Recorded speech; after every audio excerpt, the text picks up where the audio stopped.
Adoniou from Chelmsford High. Thank you, Isabel. That was truly inspiring.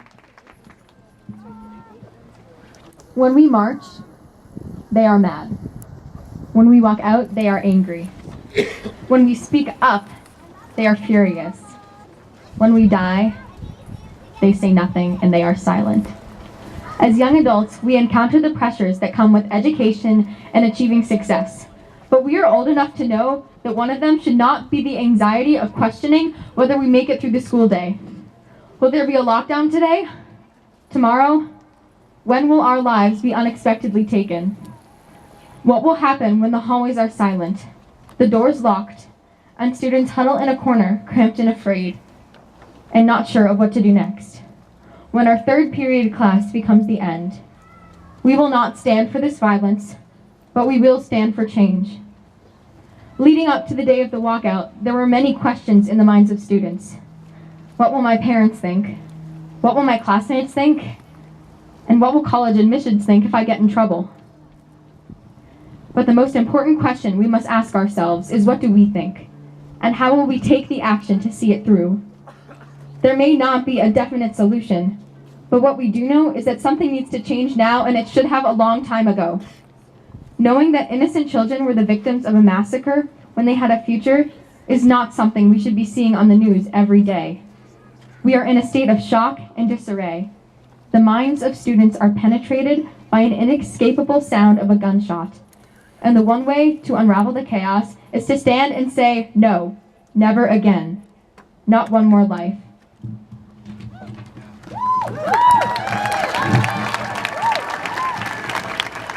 We cannot let these students become just another series of numbers on a death toll when there is a story and a life behind each and every one, a future. This isn't about what beliefs are assigned to each political party.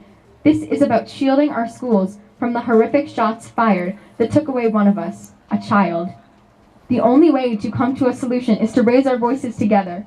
It is our duty as youth to take a stand for all the people. Whether you are a performer, an athlete, an artist, we must stand now and march for our lives today.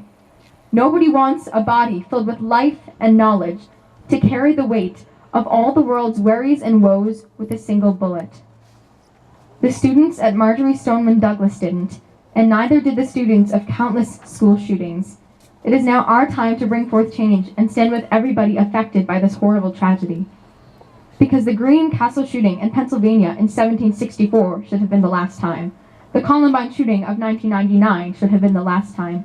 The Sandy Hook shooting of 2012 should have been the last time. And the Marjorie Stoneman Douglas shooting should have been the last time. But it won't be unless we, as students and activists and as future leaders of this country, do something about it.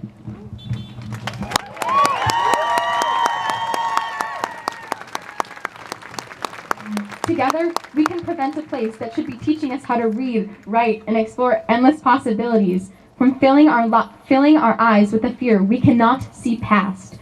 We, the students of the world, must unite and put aside our differences to take control of our futures and our safety.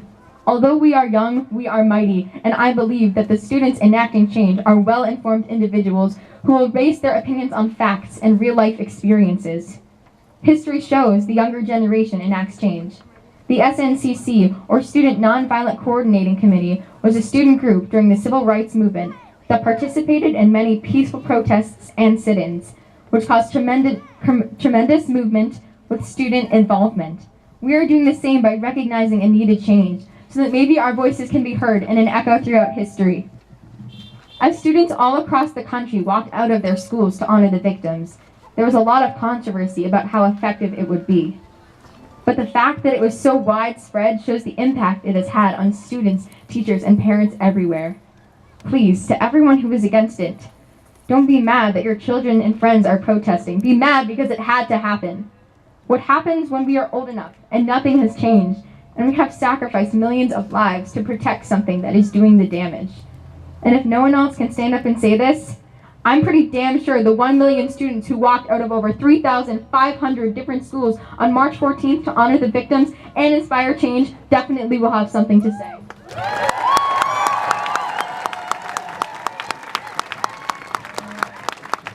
It's now our duty to take control of this situation and let our voices be heard. It's time to come together and be on the right side of history, not the side that says a weapon should have more value and protection than a human life. So we must be the ones to take action, to show the true value and significance of our lives. We are the future and old enough to know that these horrible tragedies can be prevented and stop the world from losing so many valued and loved people, to be the change that we want to see in the world. It's time to let our voices be heard. We can trust that our teachers, role models, and parents have led us in the right direction, but our time is now. We must make this choice for ourselves. We will no longer wear targets on our backs as we cower in fear, but wear our hearts on our chests with fierceness and love, so that we can say truthfully, this will never happen again. Thank you.